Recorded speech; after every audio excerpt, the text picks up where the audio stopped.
really be making something up by saying Justin here is a fellow forehander that looks for. I'm just a body. Yummy.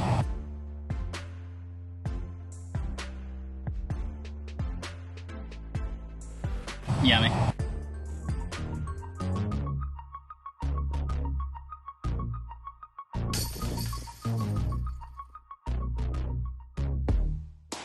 What is up, YouTube fam? Robbie C here, and this week we are back with another installment of Teebox Thoughts on a Tuesday. I try to do my best to show a variety of holes so that you can see how I tackle certain problems while I'm out there on the course. Today's hole is no different as we head back to George Ward here in Birmingham, Alabama. We are tackling hole 7, which is a toughie out on the course and one of the hardest birdies to get in this pin location. With all that said, let's head to the course and see how it went down.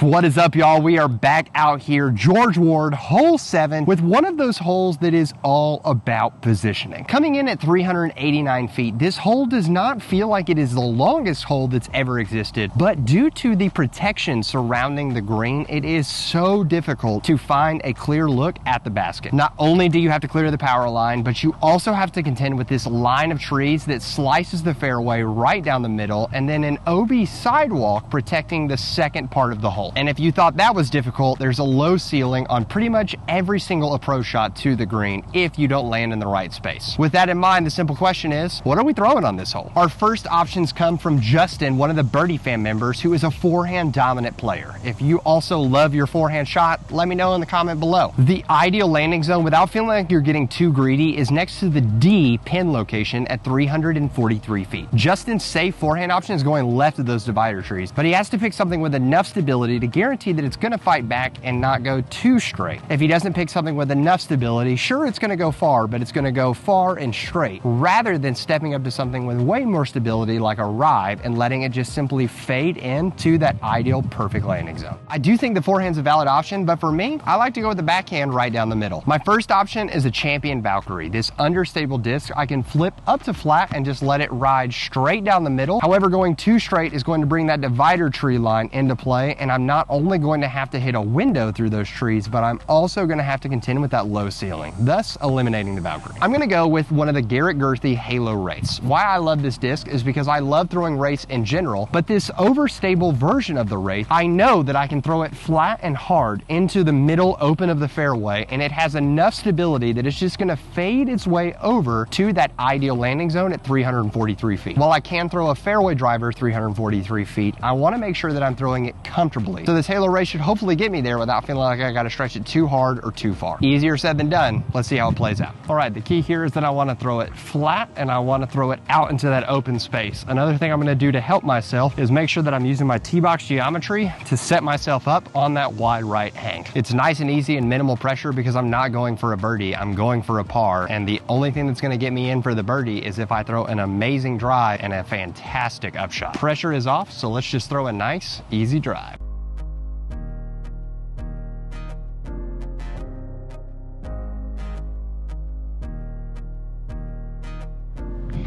All right, so that went extremely well. Like I said, we didn't really feel like we had a ton of pressure on us, and when you have the opportunity to alleviate pressure from yourself while you're throwing drive, it is so much easier to throw a great shot out there. We got to exactly where we wanted to with that ideal landing zone, and hopefully put it next to the basket and don't have to putt, take our easy 3 and walk away. So here's the thing that so many people like to mess up when they throw a great drive. They're like, wow, if I threw the putt of a lifetime and just happened to loft it up there, then I could get it in the basket, guaranteed have my birdie, and yeah, strokes on folks. The problem is, although it is possible, it is not very probable. I know for my putt that, especially with a lofty putt, this low ceiling does not help me get close to the basket. And trying to go for the birdie is probably going to create some ridiculous shot that could easily turn it into a bogey. But what if I had the opportunity to not even putt simply by parking an upshot? I wanted a par with my tee shot, so let's make a par super easy. I'm just gonna take my trusty pick and throw it on a nice low shot, knowing that if I aim for the hill about where that green spot is sticking out of the grass, then I should be able to glide right up to the basket.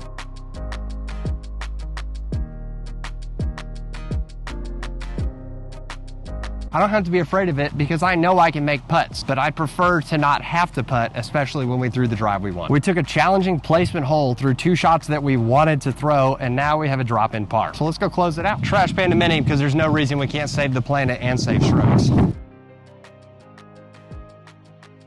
I'm gonna send it back to the studio so future Robbie can give you the takeaway that I believe is the most valuable thing that helped me start taking that next level in my game. One day I look forward to grabbing the birdie on this pin location, but I know outside of a throw-in that day could be a good bit away. Bringing us to today's takeaway. When you are looking for a certain result on a hole, throw your shot that matches that result. That wording can be somewhat confusing, so let me explain it this way. If you decide that you're trying to play for par on the tee box, then when you're throwing your up shot, don't try to go for some super aggressive birdie throw-in that could end up costing you that par that you were going for on the tee box. It's one thing to play for par and have an easy birdie look, but it's another to play for par and then try to manufacture a birdie somewhere along the way. I want to close things out today by taking a few moments to talk about the future of Teebox Thoughts. As things continue to evolve on the channel and the Robbie C disc golf community continues to grow, I want to do my part in serving this community as best I can. I'm always trying to experiment and come up with content that can be both helpful and entertaining. And it might sound silly, but one of the easiest ways I know it's working is through viewership numbers. Reading the comments, I know the Teebox Thoughts series has been super helpful for those of you who are dedicated in watching it, and I want to make sure that content continues to exist. However, it's just not going to be here on the main channel. Going forward, we're going to continue making this content, but it's going to exist inside of the Birdie fam. This is going to give us creative space to not only talk about the issues inside of that specific episode, but also what issues you want to see addressed in future episodes as well. But don't worry, we're not going anywhere. The goal is to use this open space to come up with new and creative ways to help as many people as possible. This wouldn't exist without each and every one of you, and so I just want to do my due diligence in serving you as best as I possibly can. So thanks for sticking it out with me, and if there's new types of series that you would love to see on the channel, let me know in the comments below. So thank you for being a part of this community. Like legit, y'all are the best. I hope you have an amazing week, and I want to thank you for stopping by. But for now, I'm gonna leave you with the birdie.